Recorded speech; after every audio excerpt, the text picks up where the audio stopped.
안녕하세요. 야담 라이프에 오신 것을 환영합니다. 구독, 좋아요, 알림 설정하시고 야담 라이프의 새로운 이야기를 놓치지 마세요. 자, 그럼 야담 라이프의 이야기 속으로 함께 떠나볼까요? 천하가 혼란스러운 시기였다. 조선의 북쪽 변방에 몽골군이 침입했다는 소식이 한양까지 전해졌다. 임금은 급히 김장군을 불러 몽골군을 물리치라는 명을 내렸다. 김장군은 용맹하고 전투 경험이 풍부했지만 오만하고 자신만만한 성격으로 유명했다. 그는 자신의 힘과 정통 전술만을 믿었고 병사들을 하찮게 여겼다. 그의 군대 안에는 박칠수라는 이름의 보잘것없는 병사가 있었다. 칠수는 28세에 늦게 군에 입대한 약골이었다. 키는 작고 몸은 약했으며 칼을 다루는 솜씨도 서툴렀다. 동료들은 그를 비웃었고 장교들은 항상 그를 꾸짖었다. 박칠수, 너 또 검술 훈련을 빠졌구나. 이번이 세 번째다. 오늘 저녁은 굶어라. 칠수는 고개를 숙이고 사과했다. 그러나 그의 마음속 깊은 곳에는 누구도 모르는 재능이 숨겨져 있었다. 어린 시절부터 그는 사람들의 마음을 읽고 상황을 재빠르게 파악하는 능력이 있었다. 또한 위기 상황에서 기발한 꾀를 내는데 뛰어났다. 어느 날 김장군의 군대는 북쪽으로 행군하여 몽골군에 대항하기 위해 준비했다. 장군은 자신의 군대를 이끌고 국경 근처에 주둔하며 전투 계획을 세우고 있었다. 우리는 정면으로 공격할 것이다. 몽골군은 수적으로 우세하지만 우리의 용맹과 전통적인 전술이 승리를 가져다 줄 것이다. 장교들은 모두 동의했지만 칠수는 의심스러운 표정을 지었다. 그는 몽골군의 소문을 들었고 그들의 전술과 약점에 대해 알고 있었다.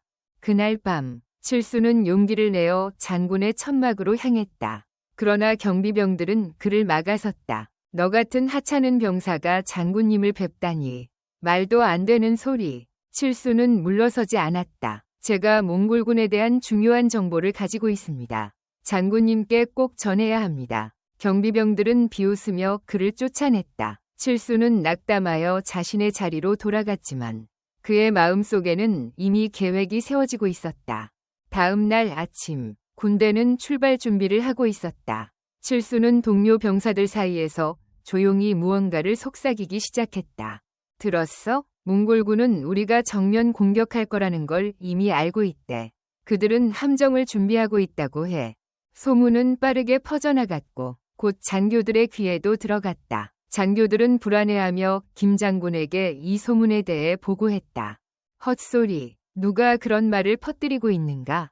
장군은 분노했지만 동시에 의심도 들었다. 그는 정찰병을 보내 적의 동향을 살피라고 명령했다.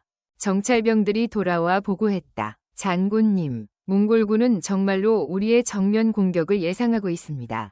그들은 계곡에 매복해 있습니다. 김장군은 충격을 받았다. 소문이 사실이었던 것이다. 그는 급히 작전을 변경해야 했다. 누가 이 정보를 먼저 알았는가?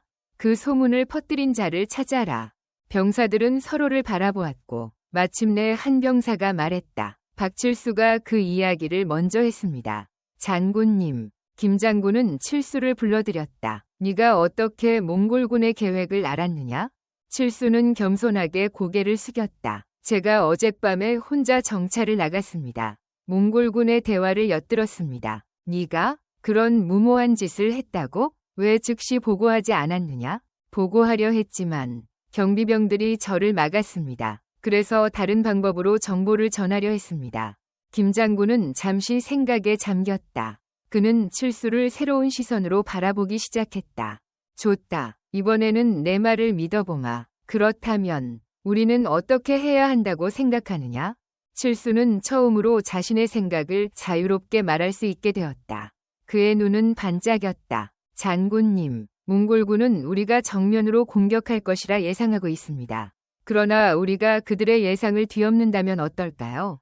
이렇게 하여 박칠수의 첫 번째 전략은 시작되었다. 김장군은 처음으로 보잘것없는 병사의 말에 귀를 기울였고 이것은 그들의 관계에 새로운 장을 열었다. 김장군은 박칠수의 제안을 듣고 잠시 고민했다. 그의 오랜 경험은 정면 공격이 최선이라고 말했지만 정찰병의 보고와 칠수의 자신감 있는 태도는 무시할 수 없었다.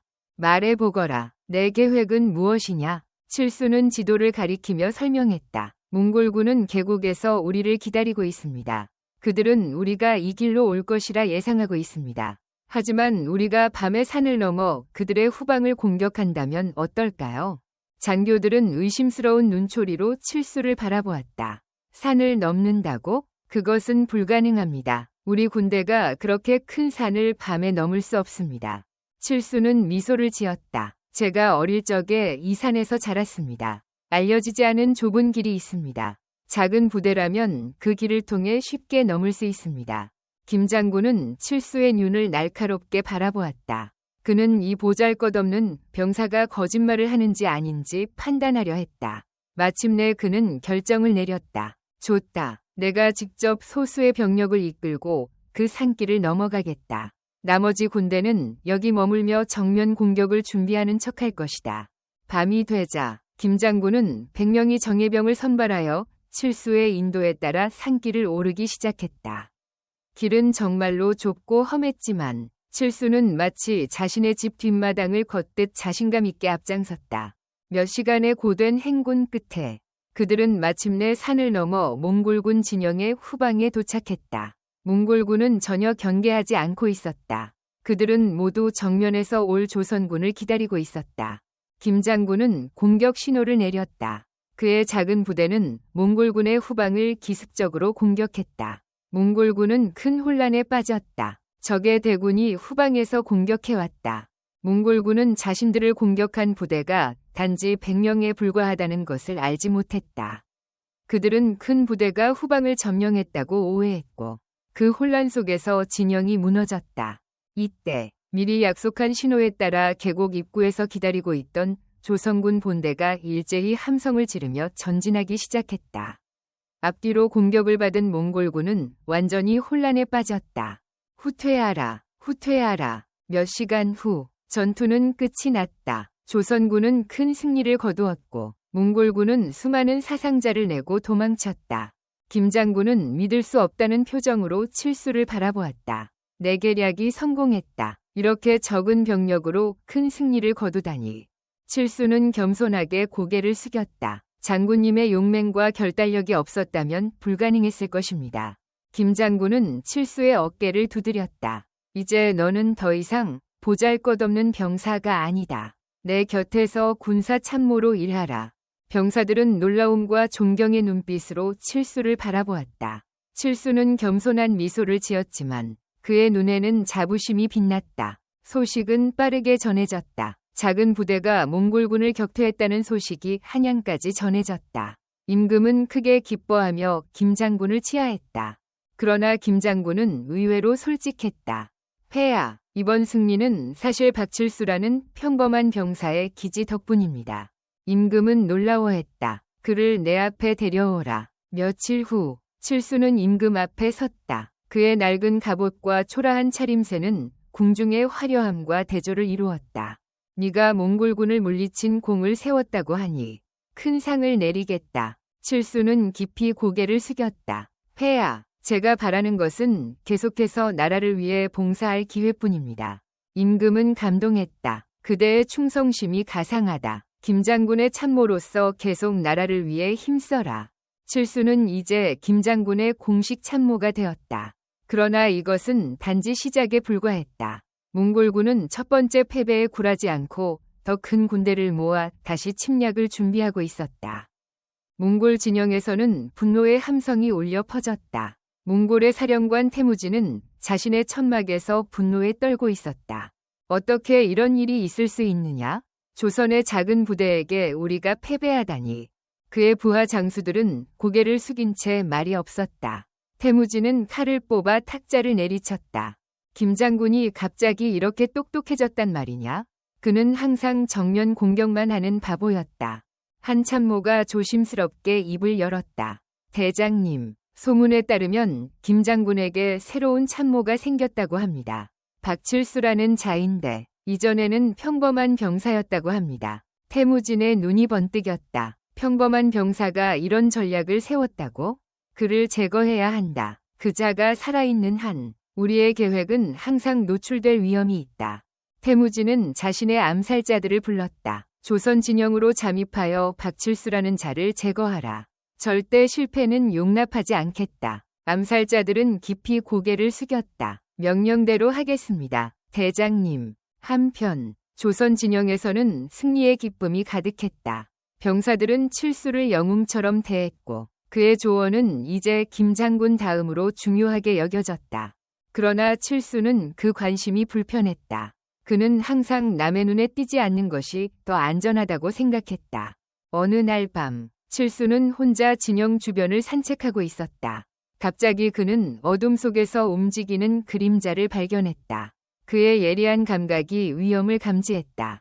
칠수는 재빨리 나무 뒤로 숨었다. 그가 옮겨간 자리에 순식간에 화살이 꽂혔다. 암살자가 그를 노리고 있었다. 누구냐? 칠수는 소리쳤다. 대답 대신 또 다른 화살이 날아왔다. 칠수는 간신히 피했다. 그는 도움을 청하려 했지만 너무 멀리 와 있었다. 아무도 그의 소리를 들을 수 없었다. 암살자는 이제 칼을 뽑아들고 그에게 다가왔다.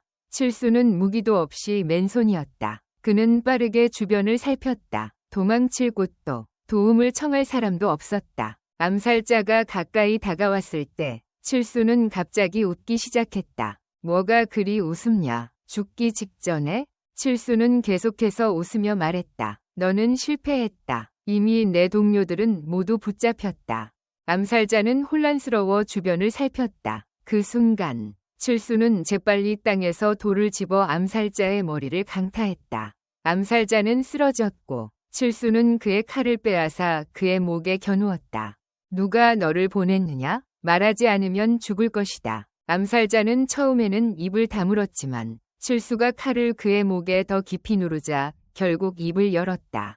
태무진, 몽골 사령관이 당신을 제거하라고 명령했다. 칠수는 암살자를 결박한 후 진영으로 데려갔다. 김장군은 이 소식을 듣고 크게 놀랐다. 태무진이 직접 너를 노렸다고? 이것은 큰 영광이다. 네가 그들에게 얼마나 위협적인 존재인지 보여주는 증거다.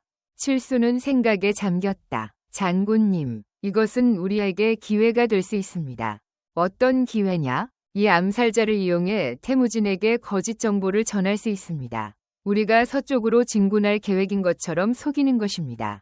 김장군은 미소를 지었다. 또 하나의 기지를 발휘하는구나. 좋다. 내 계획대로 하자. 칠수는 암살자에게 접근했다. 나는 너를 살려줄 수 있다. 하지만 대신 내가 시키는 대로 해야 한다. 암살자는 의심스러운 눈초리로 칠수를 바라보았다. 무엇을 원하는가? 태무진에게 돌아가 우리가 서쪽 계곡을 통해 공격할 계획이라고 전하는 것이다. 그리고 이것을 그에게 전하라. 칠수는 의조된 군사계획서를 암살자에게 건넸다. 그 계획서에는 조선군이 서쪽 계곡을 통해 기습 공격을 감행할 것이라는 내용이 상세히 적혀 있었다.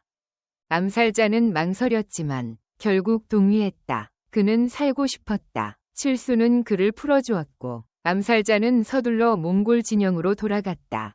태무진은 암살자의 보고를 듣고 기뻐했다. 이제 우리는 그들의 계획을 알았다. 서쪽 계곡에 대군을 배치하라. 이번에는 그들이 함정에 빠질 것이다. 몽골군은 서쪽 계곡에 대부분의 병력을 집중시켰다. 그들은 조선군의 기습을 기다리며 경계를 강화했다. 그러나 칠수의 진짜 계획은 다른 곳에 있었다. 그는 김장군에게 동쪽의 작은 언덕을 통해 몽골군의 주둔지를 직접 공격하자고 제안했다. 태무진은 우리가 서쪽으로 온다고 믿고 있습니다. 그들의 주둔지는 지금 거의 무방비 상태일 것입니다. 김장군은 동의했고 그날 밤 조선군은 동쪽 언덕을 넘어 몽골군의 주둔지를 기습했다. 대부분의 몽골군이 서쪽 계곡에 배치되어 있었기 때문에 주둔지는 거의 저항 없이 함락되었다. 태무진은 자신의 주둔지가 함락되었다는 소식을 듣고 크게 분노했다. 그는 즉시 서쪽 계곡의 병력을 철수시켰지만 이미 늦었다. 조선군은 주둔지의 물자와 무기를 모두 탈취했고 많은 몽골 병사들을 포로로 잡았다. 이것은 조선군의 두 번째 큰 승리였다. 칠수의 기지와 전략적 사고가 다시 한번 빛을 발했다. 김장군은 칠수의 어깨를 두드렸다. 네가 없었다면 우리는 이런 승리를 거두지 못했을 것이다. 너는 진정한 전략가다. 칠수는 겸손하게 고개를 숙였지만 그의 마음속에는 더 큰 계획이 자라나고 있었다. 그는 단순히 몽골군을 물리치는 것이 아니라 그들을 완전히 조선 땅에서 몰아내고 싶었다. 그러나 그것은 쉬운 일이 아니었다. 태무진은 이제 칠수를 주요 적으로 간주하고 그를 죽이기 위해 더 많은 암살자를 보낼 것이 틀림없었다. 앞으로의 싸움은 더욱 치열해질 것이다. 태무진은 2번이 패배 후 크게 분노했다. 그는 자신의 천막에서 참모들을 모아 긴급 회의를 소집했다. 더 이상 조선군을 얕보지 말라. 특히 그 박칠수라는 자를 주의하라. 그는 우리의 모든 계획을 간파하고 있다. 태무진의 참모 중 한 명인 바트가 말했다. 대장님, 정면 대결이 아닌 다른 방법으로 접근해보는 것은 어떻겠습니까? 그들의 전략가가 우리를 속이고 있으니 우리도 그들을 속여야 합니다. 태무진은 관심을 보였다. 어떤 생각이냐? 우리가 후퇴하는 척하면서 그들을 깊은 숲속으로 유인한 후 그곳에서 매복 공격을 하는 것입니다. 칠수가 아무리 영리해도 우리가 진짜로 후퇴한다고 생각하면 추격할 것입니다. 태무진은 미소 지었다. 좋은 생각이다. 내일부터 후퇴 작전을 시작하라. 그리고 숲속에 최고의 전사들을 배치하여 매복 준비를 하라. 다음 날 몽골군은 갑자기 진영을 접고 북쪽으로 후퇴하기 시작했다. 조선군의 정찰병들이 이 소식을 가져왔다. 장군님, 몽골군이 후퇴하고 있습니다. 김 장군은 기뻐했다. 우리의 연속된 승리가 그들의 사기를 꺾은 모양이다. 당장 추격하라. 그들을 완전히 물리쳐야 한다. 그러나 칠수는 의심스러운 표정을 지었다. 장군님, 이것은 함정일 수 있습니다. 태무진은 그렇게 쉽게 포기할 사람이 아닙니다. 김 장군은 칠수의 말에 잠시 생각에 잠겼지만 승리의 기쁨에 사로잡혀 있었다. 우리는 이미 2번이나 승리했다. 그들은 우리를 두려워하고 있을 뿐이다.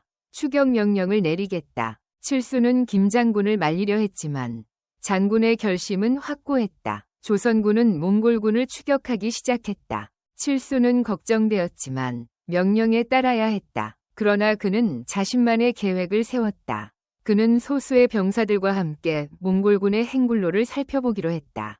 나와 함께 10명만 와라. 우리는 몽골군의 흔적을 면밀히 조사할 것이다. 칠수와 10명의 병사들은 몽골군이 지나간 길을 따라가며 흔적을 살폈다. 그는 무언가 이상한 점을 발견했다. 이상하다. 발자국과 말발굽 자국이 너무 가볍다. 마치 짐을 거의 가져가지 않은 것 같다. 칠수는 더 자세히 살펴보기 위해 주변 숲으로 접근했다. 그때 그는 숲속에서 미세한 움직임을 포착했다. 우리는 즉시 장군님께 돌아가 보고해야 한다. 그러나 그때 숲에서 화살이 날아왔다. 몽골 병사들이 그들을 발견한 것이다. 매복이다. 뒤로 물러나라. 칠수는 외쳤다. 그와 그의 병사들은 재빨리 뒤로 물러나기 시작했지만 몽골 기병대가 숲에서 나와 그들을 추격했다. 칠수는 빠르게 상황을 판단했다. 우리가 모두 도망치면 그들이 우리를 따라와 주력 부대까지 들킬 것이다. 나 혼자 그들을 유인하겠다. 너희는 장군님께 돌아가 매복 사실을 알려라. 부하들은 망설였다. 하지만 참모님, 그러다 죽을 수 있습니다. 칠수는 미소 지었다. 걱정 마라. 나는 결코 쉽게 죽지 않는다. 그는 말을 돌려 몽골 기병대를 향해 달려갔다. 놀란 몽골 병사들은 칠수가 혼자 공격해오자 잠시 혼란에 빠졌다. 칠수는 그 틈을 타 그들 사이를 빠르게 지나쳐 다른 방향으로 달렸다. 몽골 기병들은 그를 쫓기 시작했다. 저자가 박칠수다. 그를 잡아라. 몽골 장수가 외쳤다. 칠수는 자신이 몽골군의 주요 표적임을 알고 있었다. 그는 그것을 이용해 적들을 유인하기로 했다. 그는 지형을 잘 알고 있었고 좁은 계곡으로 그들을 유인했다. 계곡은 점점 좁아졌고 몽골 기병들은 대열을 흐트러뜨려야 했다. 칠수는 그 틈을 타말에서 뛰어내려 숨을 곳을 찾았다. 그는 바위 틈 사이로 몸을 숨겼다. 몽골 기병들이 지나간 후 칠수는 조심스럽게 바위에서 나와 다른 길로 우회하여 조선군 진영으로 돌아가기 시작했다.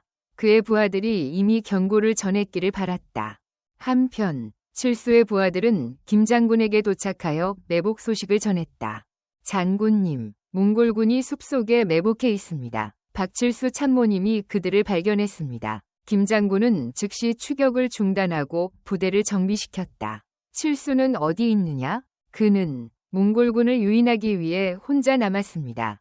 김 장군의 얼굴이 창백해졌다. 무슨 말이냐? 그가 혼자 몽골군을 상대하고 있다고?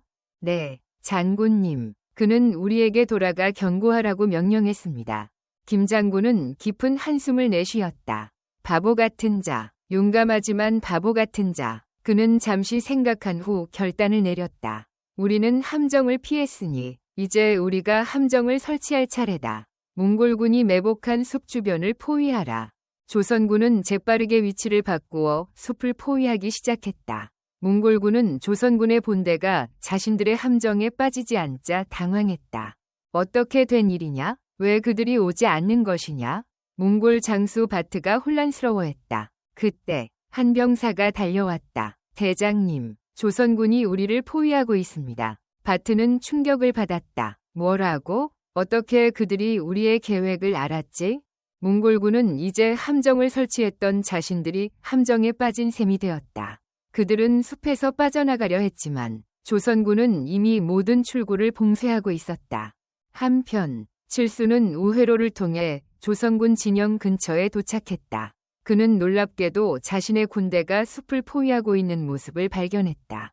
그는 미소를 지었다. 김 장군이 그의 보고를 듣고 현명한 결정을 내린 것이다. 칠수는 진영으로 돌아와 김 장군을 찾았다. 장군은 그를 보자 안도의 한숨을 내쉬었다. 이 바보 같은 놈, 네가 살아 돌아올 줄 알았다. 칠수는 웃었다. 장군님을 실망시켜드릴 수 없었습니다.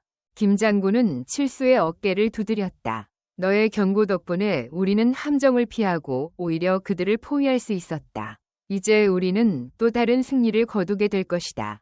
몽골군은 포위된 상태에서 하루 종일 버텼지만 식량과 물이 부족해지자 결국 항복했다. 바트를 포함한 많은 몽골 장수들이 포로로 잡혔다. 이것은 조선군의 세 번째 승리였다. 그리고 이번에도 칠수의 지혜와 용기가 큰 역할을 했다. 그러나 태무진은 여전히 도망쳤다. 그는 소수의 측근들과 함께 어둠 속에 숨어 탈출했다. 그의 분노는 이제 극에 달했다. 그는 칠수에 대한 복수심으로 가득 차 있었다. 박칠수, 내가 반드시 너를 죽이고 말겠다. 몽골군의 연속된 패배 소식이 한양에 전해졌다. 임금은 크게 기뻐하며 김 장군과 박칠수에게 큰 상을 내렸다. 김 장군, 그대는 북방 수비대의 총사령관으로 임명한다. 그리고 박칠수, 그대는 정삼품 첨지중 추부사의 벼슬을 내린다. 칠수는 믿을 수 없었다. 그는 단지 평범한 병사였을 뿐인데 이제 높은 관직을 받게 된 것이다. 그는 깊이 고개를 숙여 감사를 표했다. 폐하의 은혜에 감사드립니다. 하지만 제가 이런 높은 벼슬을 받을 자격이 있을지 모르겠습니다. 임금은 미소 지었다. 겸손함도 그대의 미덕이구나. 그러나 그대의 지혜와 용기는 이미 증명되었다. 앞으로도 나라를 위해 힘써라. 칠수와 김 장군은 한양에서 며칠을 보낸 후 다시 북방으로 돌아갔다. 그들은 태무진이 아직 포기하지 않았을 것임을 알고 있었다. 돌아가는 길에 칠수는 깊은 생각에 잠겼다. 장군님, 태무진은 이제 더 필사적일 것입니다. 그는 아마 새로운 방법으로 우리를 공격할 것입니다. 김 장군은 동의했다. 그렇다. 하지만 우리는 이미 3번이나 그를 물리쳤다. 그의 군대는 크게 약화되었고 병사들의 사기도 낮을 것이다. 칠수는 고개를 저었다. 태무진은 교활한 자입니다. 그는 아직 많은 자원을 가지고 있을 것입니다. 우리는 그가 어떤 계획을 세우고 있는지 알아야 합니다. 그래서 네가 생각한 계획이 있느냐? 칠수는 잠시 침묵했다가 말했다. 제가 몽골 진영에 잠입하겠습니다. 김 장군은 놀라움을 금치 못했다. 무슨 말도 안 되는 소리냐? 태무진은 너를 가장 먼저 죽이려 할 것이다. 너는 이미 그들에게 너무 잘 알려져 있다. 칠수는 미소 지었다. 그렇기 때문에 변장이 필요합니다. 저는 몽골어를 조금 할 수 있습니다. 제 어머니가 몽골 출신이었거든요. 김 장군은 여전히 반대했지만 칠수의 결심은 확고했다. 마침내 장군은 동의했다. 좋다. 하지만 너무 위험한 일은 하지 마라. 정보를 얻는 것이 목적이다. 불필요한 위험은 감수하지 마라. 칠수는 몽골 포로 중 한 명이 옷을 빌려 입고 얼굴에 흙을 발라 변장했다. 그는 포로들 사이에서 몽골어를 더 연습하고 그들의 습관과 문화를 배웠다. 내 이름은 바살이다. 나는 태무진 대장의 친척이다. 그는 자신의 새로운 신분을 연습했다. 며칠 후 칠수는 변장을 완료하고 홀로 몽골 진영을 향해 출발했다. 그는 작은 말을 타고 헌옷을 입고 있었다. 누가 봐도 평범한 몽골 유목민으로 보였다. 몽골 진영에 도착하자 칠수는 경계병들에게 자신이 태무진의 먼 친척이라고 말했다. 그는 조선군에게 포로로 잡혔다가 탈출했다는 거짓말을 했다. 경계병들은 의심스러워했지만 칠수의 유창한 몽골어와 자신감 있는 태도에 결국 통과시켰다. 그는 몽골 진영 안으로 들어갔다. 진영 안은 예상보다 활기찼다. 새로운 병사들이 도착한 것 같았고 무기와 보급품도 풍부해 보였다. 칠수는 조심스럽게 주변을 살폈다. 이봐, 너 어디서 왔지? 한 몽골 장교가 그에게 물었다. 칠수는 침착하게 대답했다. 북쪽 마을에서 왔습니다. 저는 바살이라고 합니다. 태무진 대장님의 먼 친척입니다. 장교는 그를 자세히 살폈다. 태무진의 친척? 그런 말은 처음 듣는군. 증명할 수 있나? 칠수는 이미 이런 질문을 예상하고 준비해두었다. 그는 몽골 전통 장신구를 보여주었다. 그것은 포로에게서 얻은 것이었다. 이것은 우리 가문이 상징입니다. 태무진 대장님도 같은 것을 가지고 있을 것입니다. 장교는 그 장신구를 살펴보더니 고개를 끄덕였다. 좋아, 일단 믿겠다. 하지만 대장님을 만나려면 기다려야 할 거야. 그는 지금 중요한 회의 중이시다. 칠수는 안도의 한숨을 내쉬었다. 물론입니다. 제가 먼저 쉬어야 할 것 같습니다. 조선군의 포로로 있었던 시간이 힘들었거든요. 장교는 그를 병사들의 천막으로 안내했다. 칠수는 병사들 사이에 섞여 그들의 대화를 엿들었다. 태무진 대장님이 새로운 계획을 세우셨다고 들었어. 이번에는 조선군을 완전히 물리칠 것이라고 해. 그래, 북쪽에서 대규모 증원군이 오고 있대. 우리는 그들이 도착하면 총공격을 감행할 거래.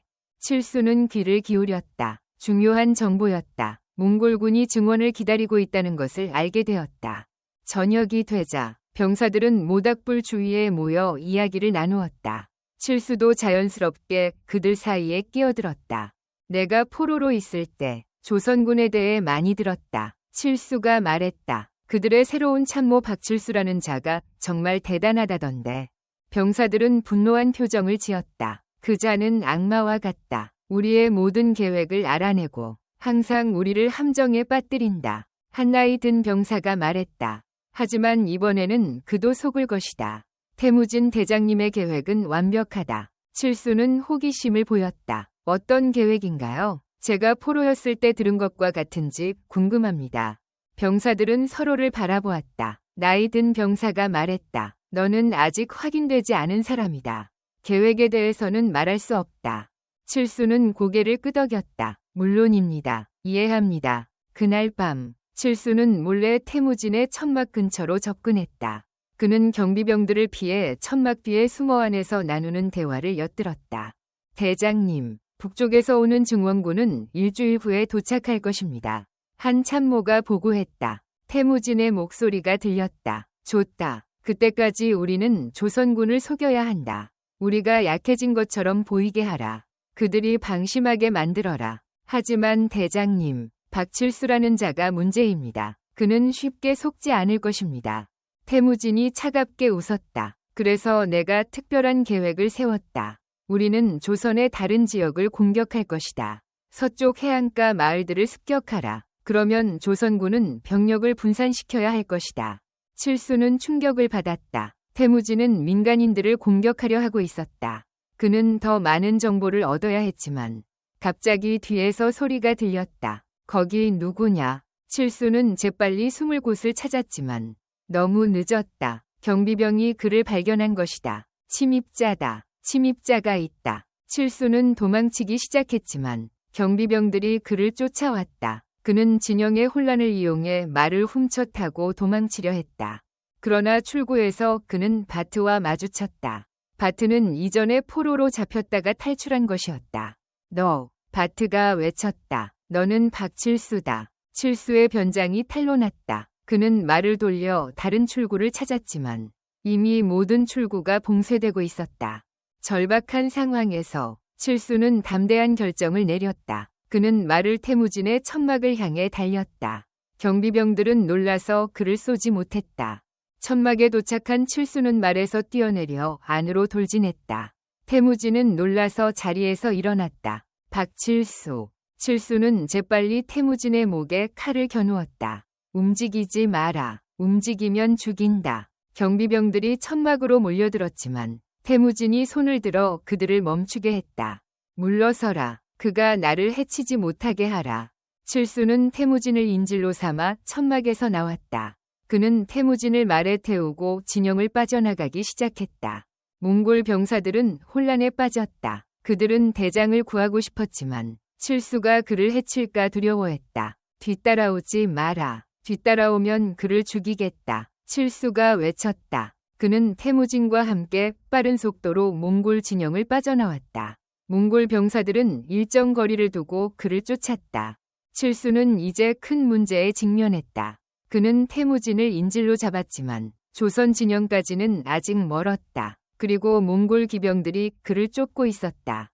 그는 가능한 한 빨리 말을 몰았지만 태무진의 무게로 인해 속도가 떨어졌다. 칠수는 지형을 이용해 추격자들을 따돌리려 했다.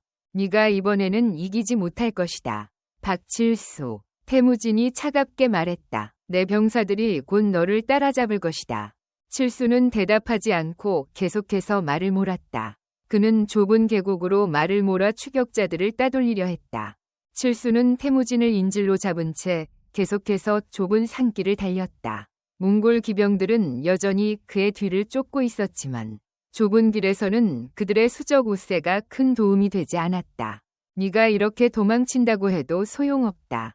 태무진이 비웃었다. 내 부하들이 곧 너를 따라잡을 것이다. 칠수는 여전히 침착했다. 나는 도망치는 것이 아니다. 나는 단지 적절한 장소를 찾고 있을 뿐이다. 적절한 장소? 무슨 말이냐? 칠수는 대답하지 않았다. 그는 계속해서 말을 몰았고 마침내 작은 폭포가 있는 곳에 도착했다. 폭포 뒤에는 작은 동굴이 있었다. 칠수는 말에서 내려 태무진을 끌어내렸다. 들어가라. 태무진은 저항했지만 칠수의 칼끝이 그의 목에 닿자 마지못해 동굴로 들어갔다. 동굴은 생각보다 깊었고 안쪽으로 갈수록 어두워졌다. 네가 여기서 나를 죽이려는 것이냐? 태무진이 물었다. 칠수는 고개를 저었다. 나는 살인자가 아니다. 나는 단지 내 나라를 지키려는 것뿐이다. 그는 태무진을 동굴 깊숙한 곳으로 데려갔다. 그곳에는 작은 공간이 있었고 예전에 누군가 사용한 흔적이 있었다. 이곳은 내가 어린 시절 발견한 비밀 장소다. 아무도 모른다. 칠수는 태무진의 손과 발을 묶었다. 그리고 동굴 입구로 돌아가 자신들의 흔적을 지웠다. 그는 말을 풀어주어 다른 방향으로 가게 했다.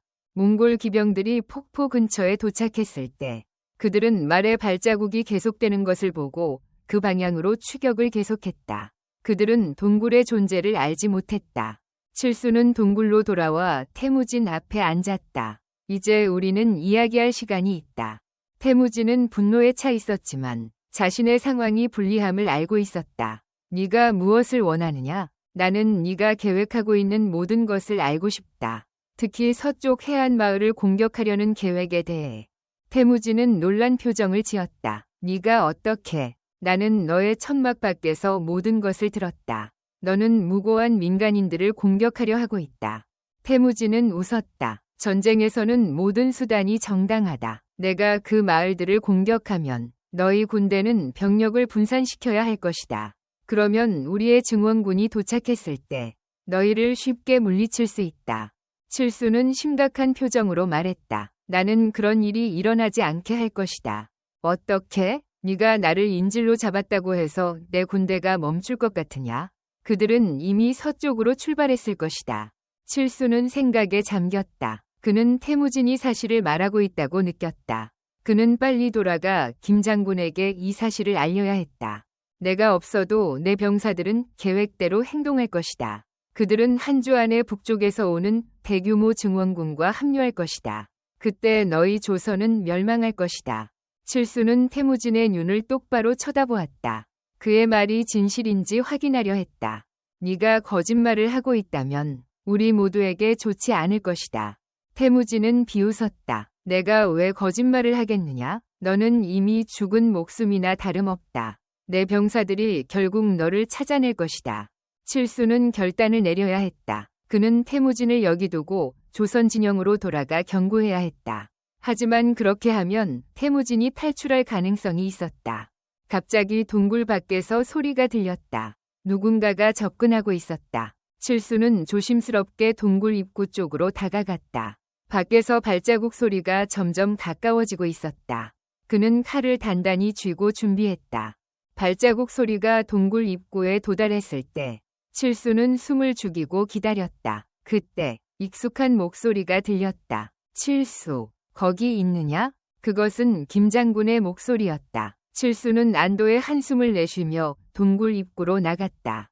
장군님, 어떻게 여기를? 김장군은 미소 지었다. 네가 어린 시절 이야기했던 비밀 장소를 기억했다. 네가 위험에 처했다는 소식을 듣고 즉시 찾아왔다. 칠수는 감동했다. 김장군이 자신의 이야기를 그렇게 중요하게 기억하고 있었다니. 장군님, 태무진을 포로로 잡았습니다. 그리고 중요한 정보를 알아냈습니다. 김장군의 눈이 커졌다. 태무진을 잡았다고? 그것은 정말 대단한 성과다. 칠수는 김장군을 동굴 안으로 안내했다. 태무진은 그들을 보고 분노했지만 속수무책이었다. 장군님, 태무진은 서쪽 해안 마을들을 공격할 계획을 세우고 있습니다. 그리고 북쪽에서 대규모 증원군이 일주일 안에 도착할 예정입니다. 김장군은 이 정보를 듣고 심각한 표정을 지었다. 우리는 즉시 서쪽으로 병력을 보내야 한다. 그리고 북쪽에서 오는 증원군을 막아야 한다. 태무진은 비웃었다. 너무 늦었다. 내 부하들은 이미 서쪽으로 출발했을 것이다. 그리고 북쪽 증원군은 너무 강력해서 너희가 막을 수 없을 것이다. 김장군은 태무진을 날카롭게 쳐다봤다. 네가 포로가 된 이상 너의 군대는 혼란에 빠질 것이다. 그리고 우리는 너를 인질로 협상할 수 있다. 태무진은 침묵했다. 그의 표정에서 불안함이 읽혔다. 김장군과 칠수는 태무진을 데리고 조선 진영으로 돌아왔다. 그들이 도착하자 병사들은 환호했다. 적군의 대장을 생포한 것은 엄청난 성과였다. 그날 밤 김장군은 긴급 회의를 소집했다. 우리는 두 가지 위협에 대응해야 한다. 서쪽 해안 마을을 향한 공격과 북쪽에서 오는 증원군이다. 칠수가 말했다. 저는 서쪽 해안을 방어하러 가겠습니다. 장군님은 북쪽 증원군을 막으셔야 합니다. 김장군은 고개를 끄덕였다. 좋은 생각이다. 하지만 너 혼자서는 안 된다. 내가 1000명의 병력을 너와 함께 보내겠다. 장군님, 그렇게 많은 병력이 필요하지 않습니다. 제게 300명만 주십시오. 우리는 빠르게 이동하여 몽골군보다 먼저 해안에 도착해야 합니다. 김장군은 잠시 생각하더니 동의했다.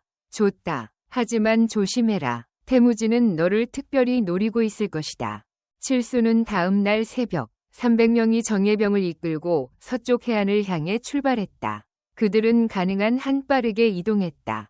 칠수는 몽골군보다 먼저 도착하여 방어 준비를 해야 한다는 것을 알고 있었다.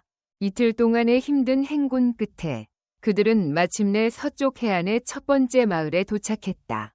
다행히 아직 몽골군의 흔적은 없었다.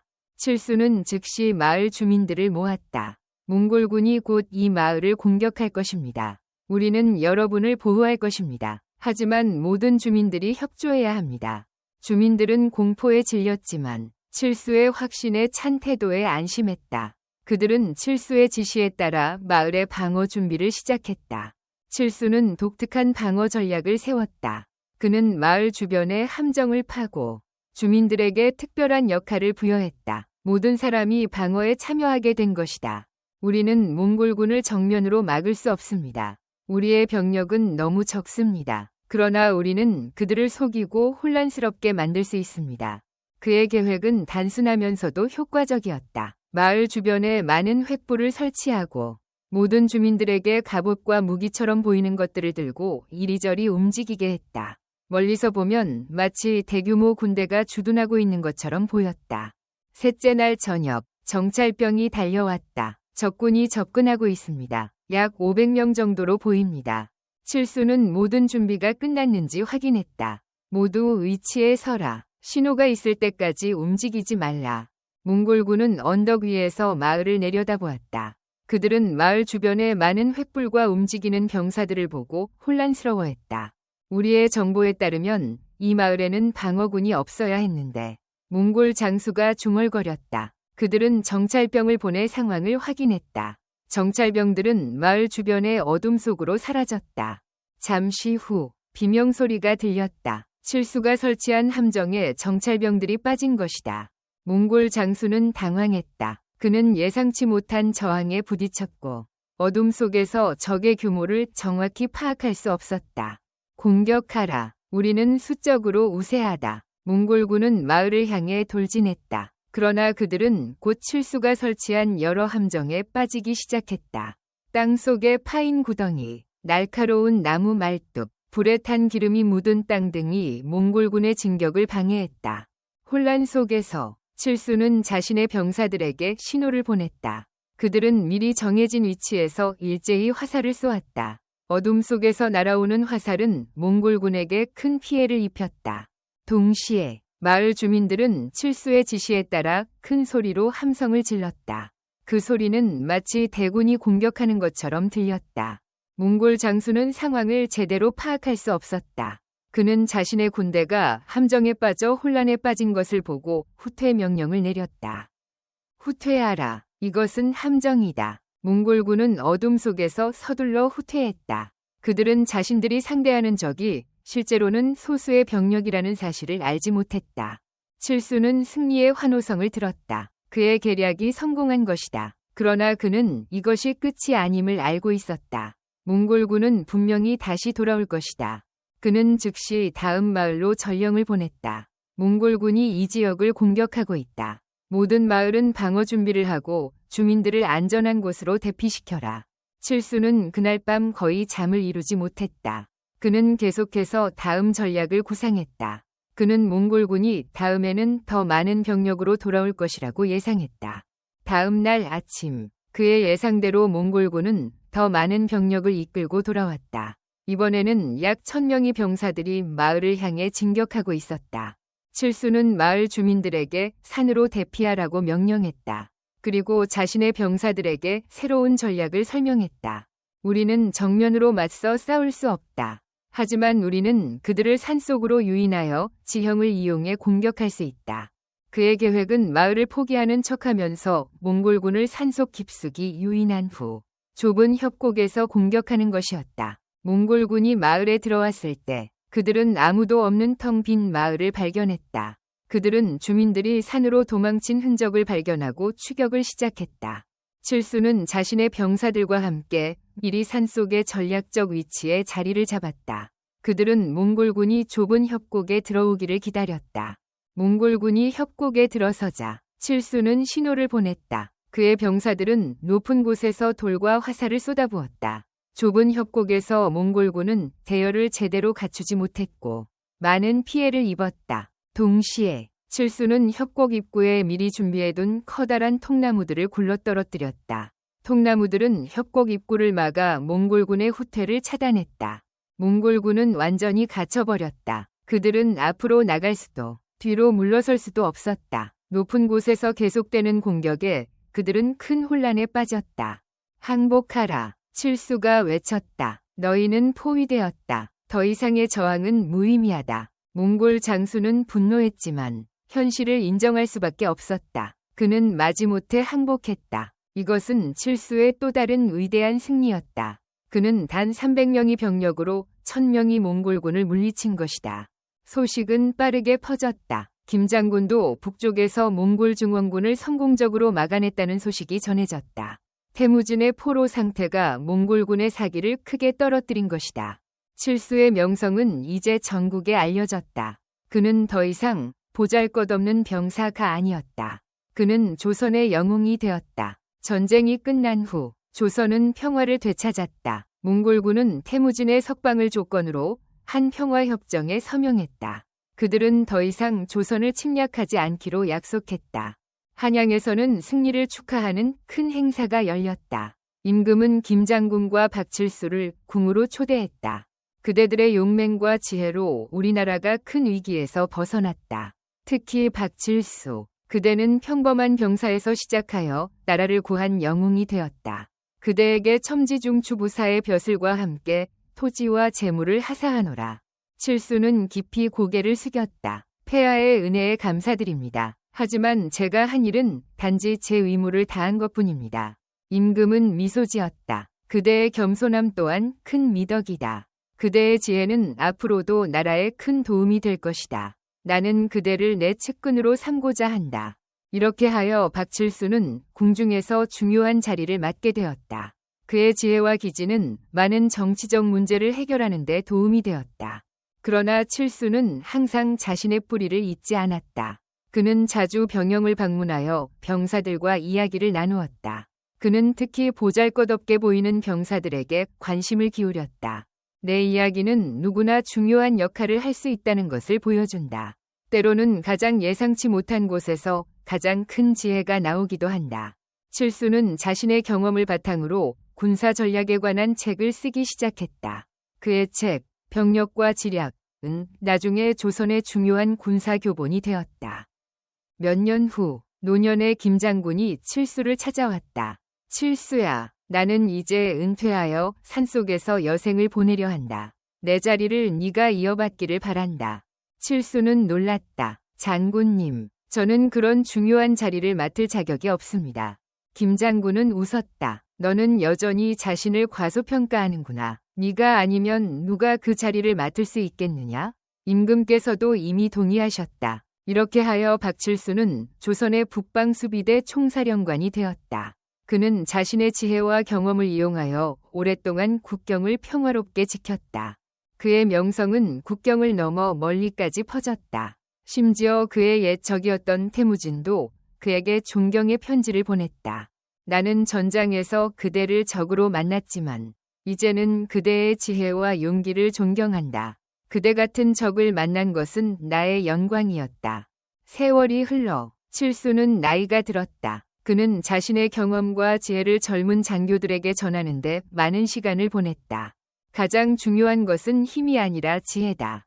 때로는 작은 꾀가 큰 칼보다 더 효과적일 수 있다. 그의 가르침은 많은 이들에게 영감을 주었고 그의 이야기는 대대로 전해졌다. 박칠수가 80세의 나이로 세상을 떠났을 때 온 나라가 슬퍼했다. 임금은 특별히 그를 위한 국장을 명령했다. 그의 묘비에는 다음과 같은 글이 새겨졌다. 여기 잠든 이는 보잘것없는 병사에서 시작하여 나라를 구한 영웅이 되었다. 그의 지혜와 용기는 영원히 기억될 것이다. 박칠수의 이야기는 후대의 전설이 되었다. 그의 이야기는 어떤 사람이라도 아무리 보잘것없어 보이더라도 자신의 지혜와 용기로 큰 일을 이룰 수 있다는 것을 보여주었다. 그리고 그의 비범한 지혜와 기지는 오랫동안 조선의 군사 전략에 영향을 미쳤다. 그의 책, 병력과 지략은 수백 년 동안 읽혀졌고 많은 장군들이 그의 가르침을 따랐다. 박칠수의 이야기는 지금까지도 한국에서 전해지고 있으며 그의 지혜와 용기는 많은 이들에게 귀감이 되고 있다. 그는 진정한 영웅의 모습을 보여주었다. 화려한 외모나 타고난 힘이 아니라 지혜와 기지, 그리고 자신의 나라를 향한 충성심으로 가득 찬 영웅의 모습을. 박칠수가 세상을 떠난 지 100년 후, 조선은 또 다른 외적의 침입에 직면했다. 왜군이 남쪽 해안을 통해 침략해 온 것이다. 조선의 장군들은 위기 속에서 옛 영웅의 지혜를 떠올렸다. 그들은 박칠수의 책, 병력과 지략을 다시 읽고 그의 전략을 현재의 상황에 적용했다. 적의 예상을 뒤엎어라. 그들이 강하게 공격할 것으로 예상하는 곳에서는 약하게 보이고 그들이 약하게 방어할 것으로 예상하는 곳에서 강하게 공격하라. 박칠수의 이 가르침은 조선이 왜군을 물리치는데 큰 도움이 되었다. 오늘날 박칠수의 동상은 한양, 현재의 서울, 중심부에 서 있다. 그의 동상 아래에는 다음과 같은 글이 새겨져 있다. 지혜는 가장 강력한 무기다. 보잘것없는 병사가 큰 지략으로 나라를 구한 박칠수를 기억하라.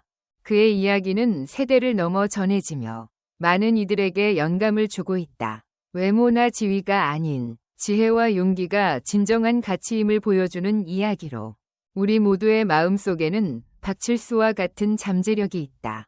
우리는 모두 자신만의 지혜와 기지로 큰 어려움을 극복하고 세상에 긍정적인 변화를 가져올 수 있다.